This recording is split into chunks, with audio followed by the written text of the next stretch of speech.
Quechua con clase.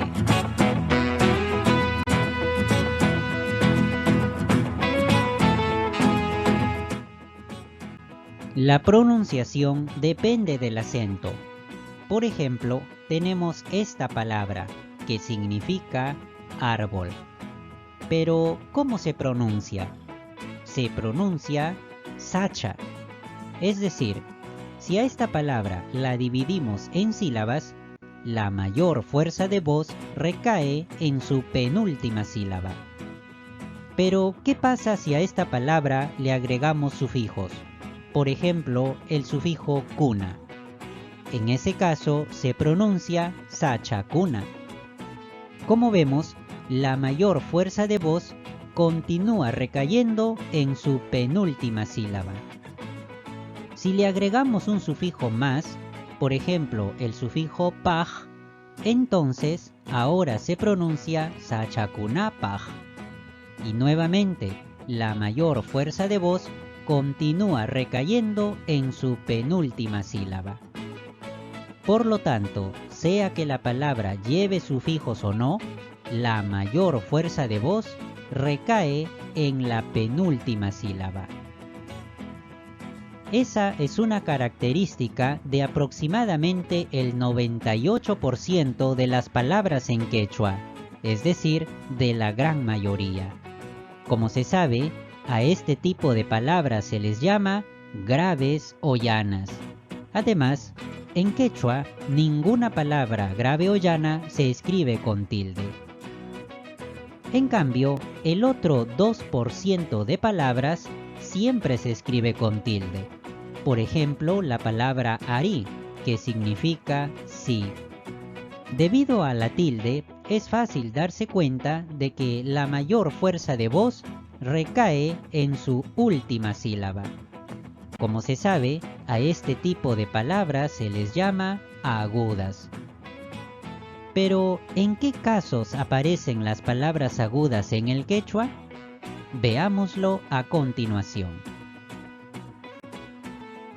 Se presentan en estos 5 casos. Primero, en expresiones enfáticas.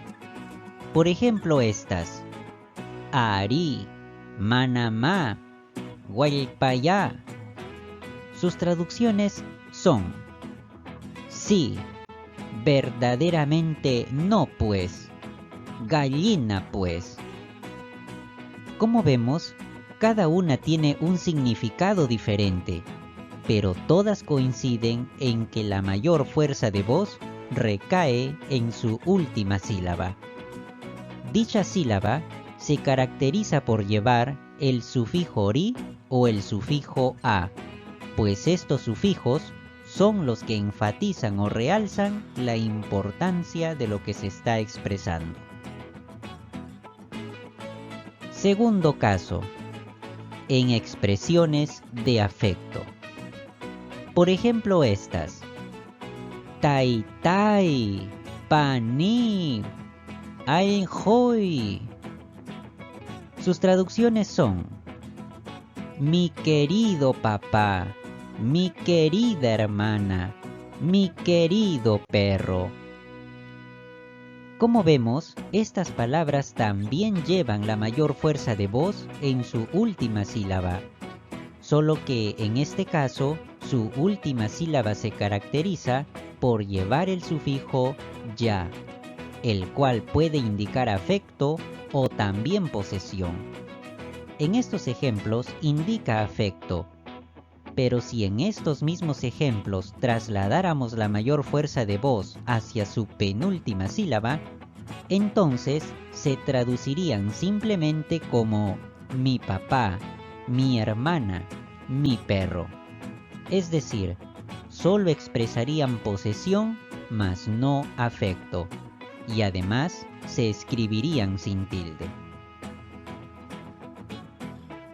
Tercer caso, en preguntas de redirección.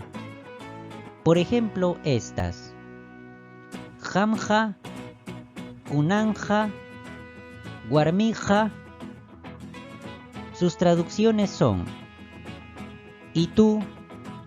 ¿Y ahora? ¿Y la mujer? Como vemos, aquí también la mayor fuerza de voz recae en su última sílaba. Pero en este caso, su última sílaba se caracteriza por llevar el sufijo ja, pues este sufijo redirecciona la atención en un nuevo elemento del contexto. Además, solo se escribe con tilde en este tipo de preguntas.